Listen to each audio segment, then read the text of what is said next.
Welcome to another Bastards post-game show. Nick and Brendan here joining you to discuss today's latest Red Sox win. Surprise, surprise, the 13-game losing streak at Tropicana Field is gone. We don't have to worry about the House of Horrors anymore from it. We are back in the win column for the Red Sox. They win by a final score today of 7-3.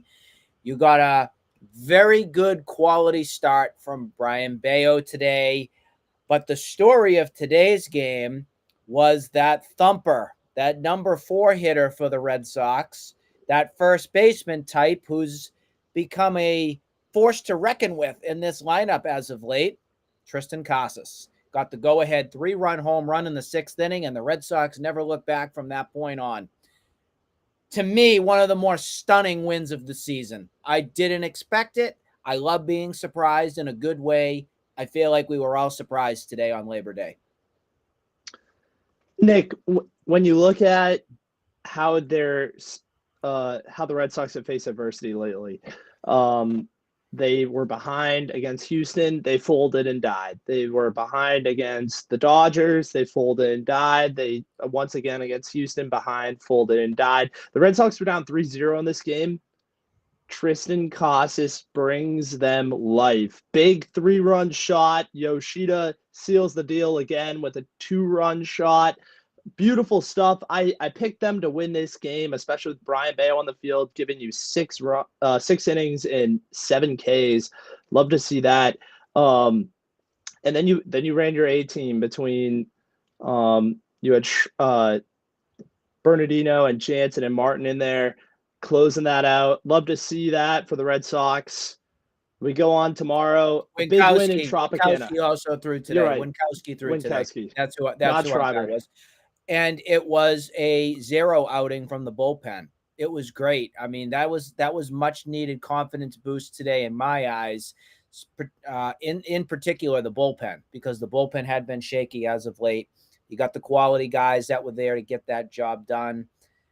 I have the title right here, Brendan, that says, the Red Sox win. But the big thing that I think we should be talking about here is Tristan Casas. Is he putting himself into that Rookie of the Year? Is he a candidate for Rookie of the Year? That's what I'm trying to say.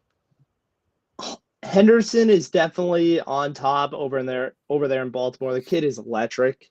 But Tristan Casas, it's to be noted with how terrible his spring had gone between April and May.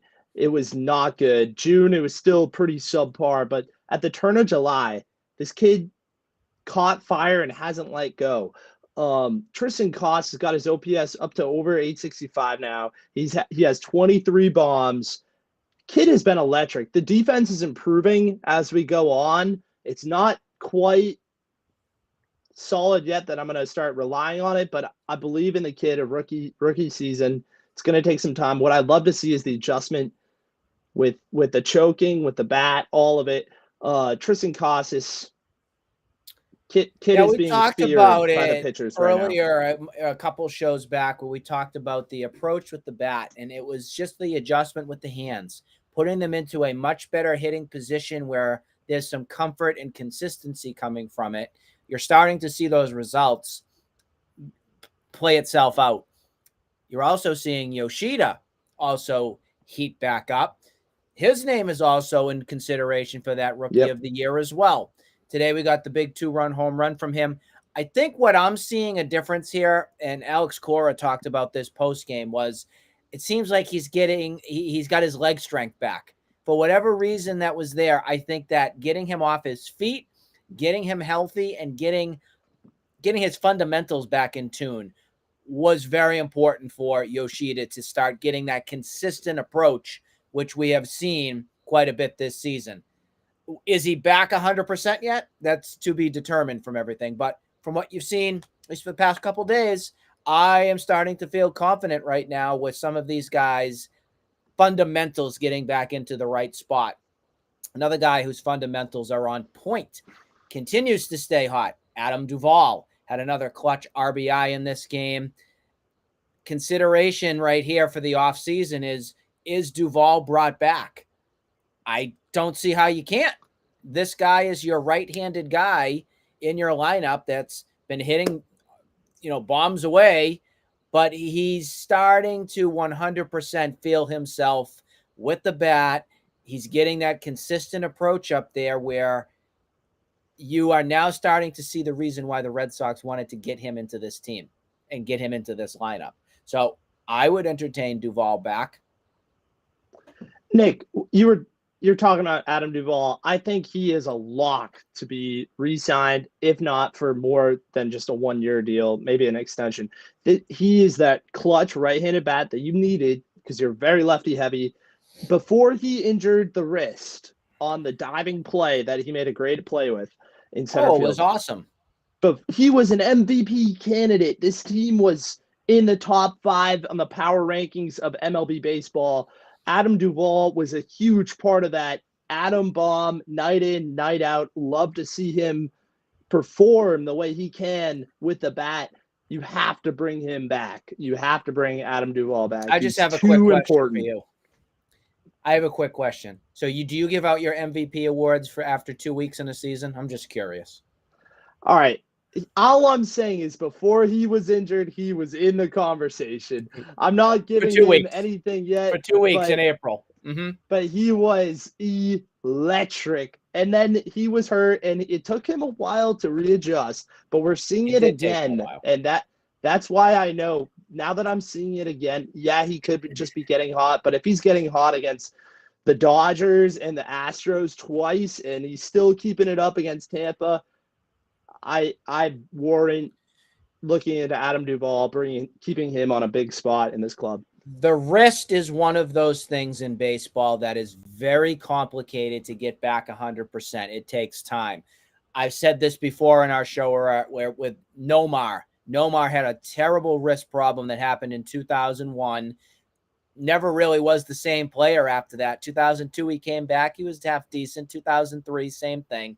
But he never was the same 98, 99, 2000 Nomar that everybody knew and loved. It just is one of those injuries that scares the daylights out of you on what the end effect is going to be for those players.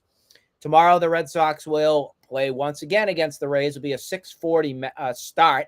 Zach Eflin, who's 13-8 with a pretty decent ERA as well, is going up against Cutter Crawford for the Red Sox.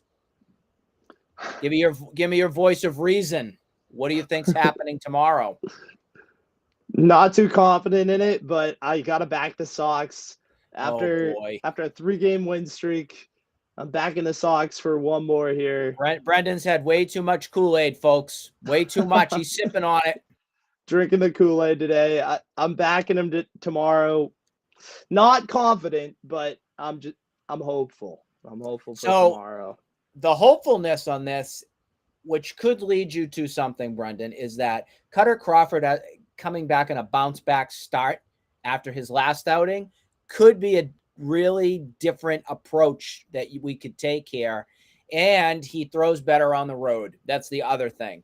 And he's bound to have a start where he's getting back into a more consistent approach from everything right there. The question is, am I going to be duped too and to start believing here yet again? No, I don't think it's happening.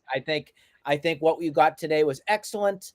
If the Red Sox can get to Eflin, I mean, it's 13-8. I mean, he's hittable. It's just a matter of seeing if they can get a good approach to him early on in this game. What happens for tomorrow? I'm going with the Rays. Brendan goes with the Red Sox. We'll be back tomorrow to determine what happens in this critical, must I repeat it, critical game 2 here. Definitely. As the Texas Rangers continue to fold. Fool's gold. We'll have to come back and see. We'll see you guys soon.